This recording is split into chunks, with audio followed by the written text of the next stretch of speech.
Today is September 16th, 2025, and I'm going to read an article to you that I found in my Googling. I've been Googling this past month, and I'm going to play the video behind me of my first call to my local police department that I was concerned that my son's day activity group, it's for people with developmental disabilities and intellectual disabilities. And I don't know when I'll play these videos with all the sound, but I do want to let you know that in them I'm still very confused by what's going on. This was all thrown in my lap. I think it was on a Thursday night, a Friday night, through a Facebook post that my son shared from their Facebook group. I'm on their Facebook group too, but I believe I seen it when he shared it. In any case, I came across it that night. And I'm frantic about it. And I've called many different people. I've called, I've even had my representative write a letter to the top person in Salem. And that's a whole story in itself so far. It's a transgender man. And I put in there that I thought that what's happening with my son's day activity group is connected to them transgendering the children. How dare they try to take away my rights? I was pretty mad and I sound like a raging lunatic, so I just want to make everybody aware of that before I do start making them public. But I've called and written a few people, and I have not gotten answers that are satisfactory to me as a mother. I've been a mother for 42 years. My son is 40, and I helped put this stuff into law that they could be included everywhere. But I did not make, at that time, I never thought about strip clubs, but if I had, I know I would have thought of, there has to be some guidelines. There has to be some gates. So I'm going to read you a story that I just found tonight when I was Googling, and,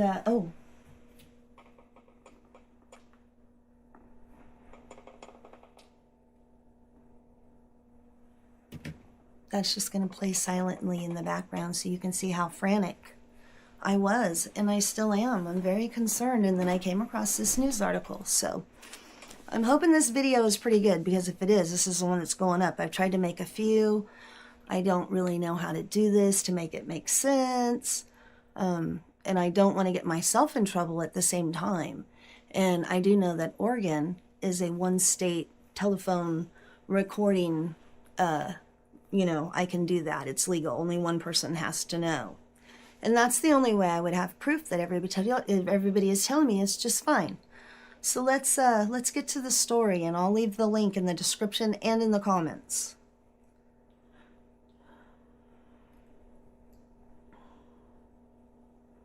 And I think I'm probably going to contact some of the people that are in this article. I saved a couple of articles, but I'm going to read you the one from Department of Justice. Former Oregon State employee sentenced for, and then I'll show you what the top looks like. There's a few different articles though.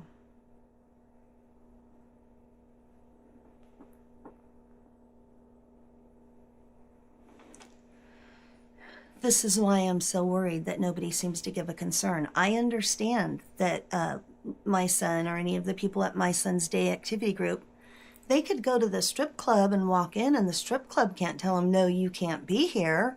That's highly illegal. But for a state-funded, a federally funded program that pays to help people live their everyday lives, it's against the code of conduct for that to even be suggested. And, well, this is why. They tell me, oh, I should trust them because they had a criminal background check. Well, I told them, that doesn't mean anything to me. No, this is just gonna, I don't know if I told her this part. I told different people different things, so you'll see whenever my videos do come out that, how can they not see the writing on the wall? Okay, here we go. Former Oregon State employee sentenced for sexually assaulting a woman with disabilities. Tuesday, April 30th, 2024.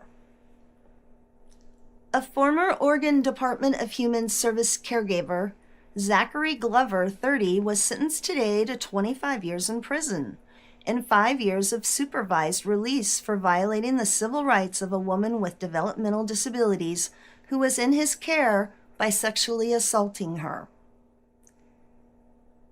This defendant engaged in deplorable acts of sexual misconduct and targeted a victim with severe developmental disabilities who was entrusted to his care and could not defend herself, said Attorney General Kristen Clark of the Justice Department Civil Rights Division.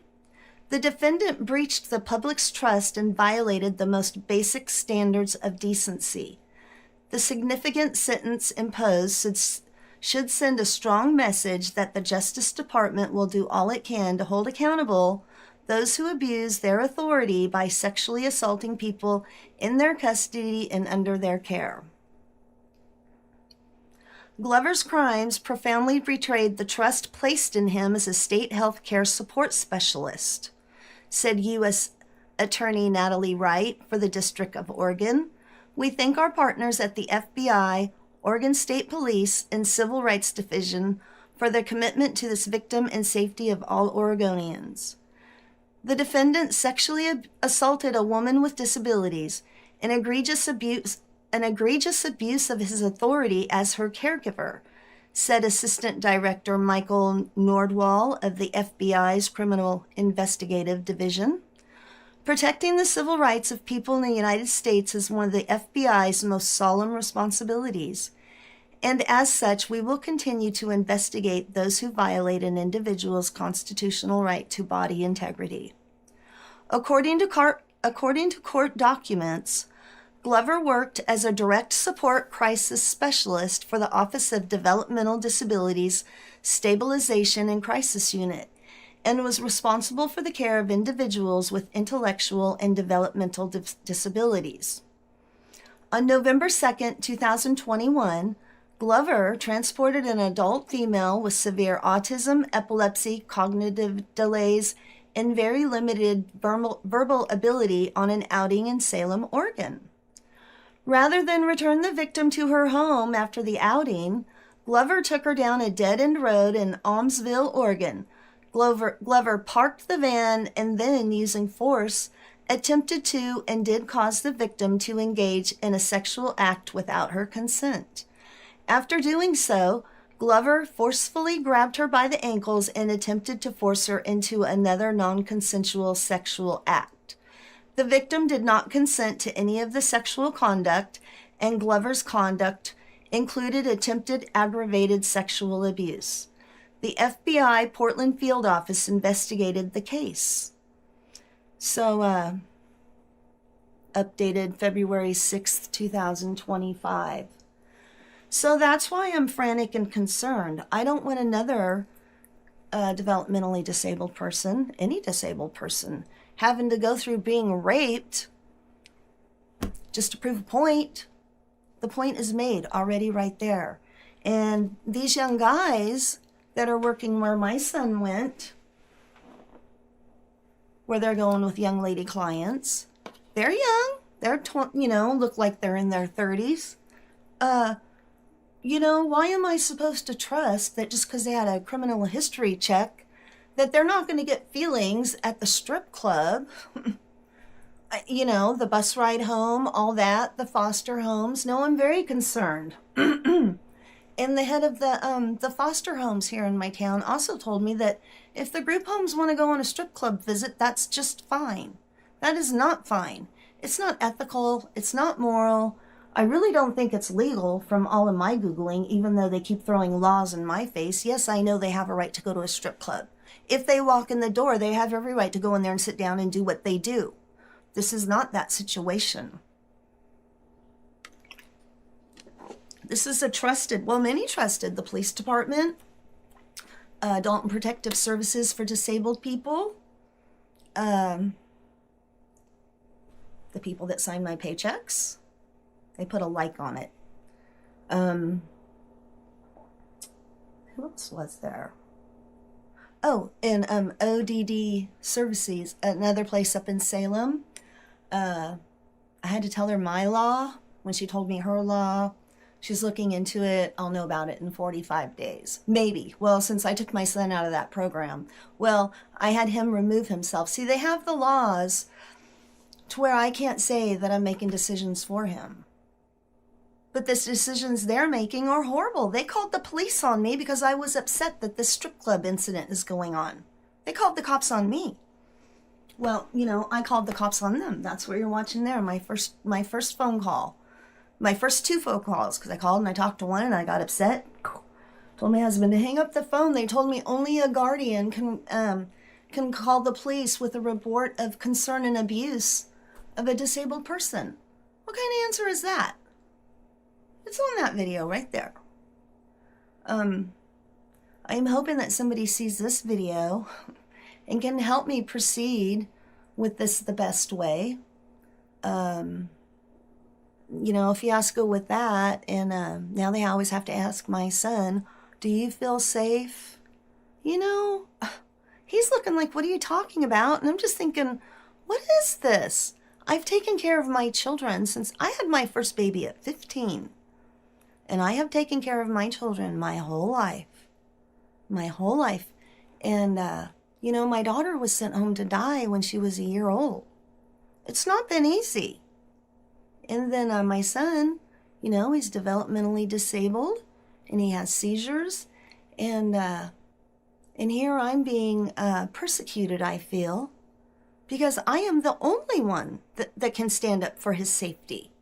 And after I talked to the cops, I definitely know if this was happening and I was dead, you know, there would be no hope, you know, this is where I'm at. So today, and this has just exhausted me emotionally, calling all these people, having them talk to me that way, physically, you know, running around like a chicken with my head cut off to keep my son entertained because he doesn't really understand what's going on, you know, and I'm trying to keep him happy.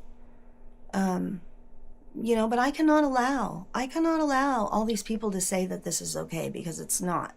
I just read you the story, and, well, I'm guessing it's been about 10 minutes, so this is my intro, and I guess eventually when I do put up all these videos, when I figure out how to edit them best, because they're kind of long and I'm really chaotic, maybe you can let me know in the comments if you'd like to see them mostly in their entirety. I'm saving all this stuff for Dr. Oz because my representative, after the head of the state, the transgender man, told him it was just fine, and by law they have to let them go to strip clubs if they want their Medicaid dollars. He sent a letter off to Dr. Oz. So I've basically been collecting evidence, I guess, until I hear from the federal government. I called Washington, D.C., the civil rights, and I've called the disability rights organ. And then I had to put in a written referral because they don't take anything over the phone. And, yeah, and I've got a hold of the head of the state. I've called the head of the Adult and Protective Services in my town. I let the place know that I work for. They know. And, you know, the place that it happened at. ODD in Salem, another lady. You know, protective service person, I let her know. And so I guess tomorrow or the next day, if I have any energy, that's where I started with that. This has just flipped my life upside down. I had everything, you know, squared away after very much chaos. And for them to flip our world upside down like that, like when we had gotten settled, he'd been in that day group for a whole year, and he really loved it. You know, at this point, I'm not sure how mad I am at the people there that they have no morals, obviously, but it's been drilled into their head by the higher ups. They can do whatever they want. Then why are we paying them? What are they going to do? Are they going to go practice crossing the street at some busy intersections? You know, take that a risk? I feel like strip clubs are just as much of a risk. So, yeah, that's my plea. I'm signing off for now. I don't know when I'll be checking back in. I mean, it could be later on today. It could be in a week. Stay tuned. It'll eventually get there.